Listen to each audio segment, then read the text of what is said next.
ce urgie nedorită s-a răspândit deodată pe pământ. E omenirea întreagă uluită și totuși tu ai ultimul cuvânt. Un virus mic a căpătat putere ca să coboare oamenii în mormânt. Între savanți și doctori e tăcere și totuși tu ai ultimul cuvânt. Se sting oamenii de rând, se sting și lideri, căci viața noastră-i doar o frunză în vânt. Ne credem sănătoși, puternici, liberi și totuși tu ai ultimul cuvânt.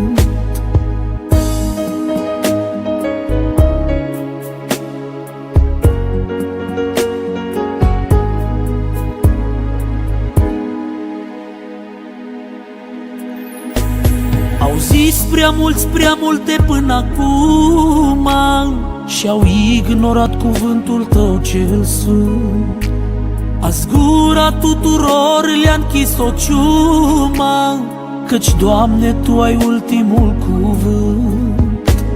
Ne-ai spus să ne oprim, să luăm aminte, căci Tu ești Domn în cer și pe pământ.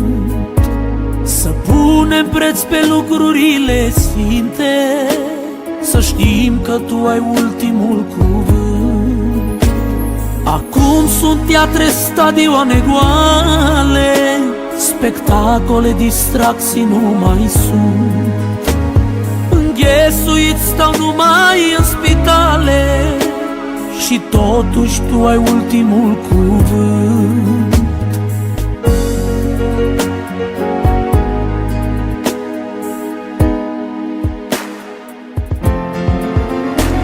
Și acum, în timpul acesta de încercare, mă plec în fața tronului Tău sfânt, cerându-ți a Ta milă și durare, căci, Doamne, Tu ai ultimul cuvânt.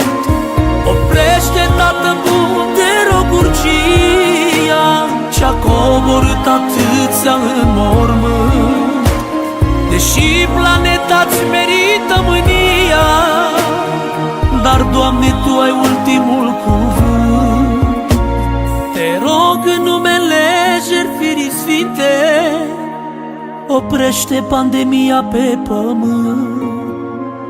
Noi n-avem niciun merit, drag Părinte, dar, Doamne, Tu ai ultimul cuvânt. Dar, Doamne, Tu ai ultimul cuvânt.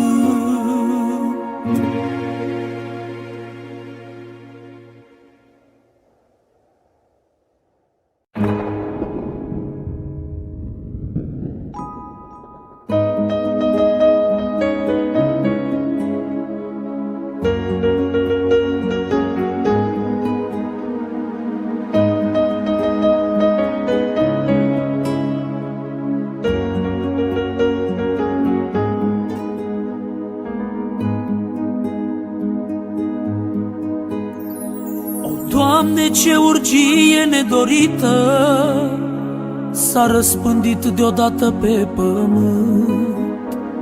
E omenirea întreagă uluită și totuși Tu ai ultimul cuvânt. Un virus mic a căpătat putere ca să coboare oamenii în mormânt. Între savanți și doctori e tăcere și totuși Tu ai ultimul cuvânt. Se sting oamenii de rând, se sting și lideri, căci viața noastră-i doar o frunză în vânt.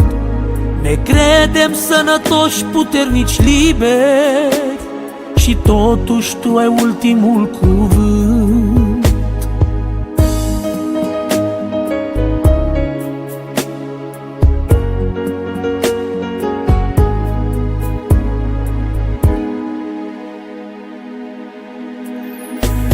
Au zis prea mulți, prea multe până acum și-au ignorat cuvântul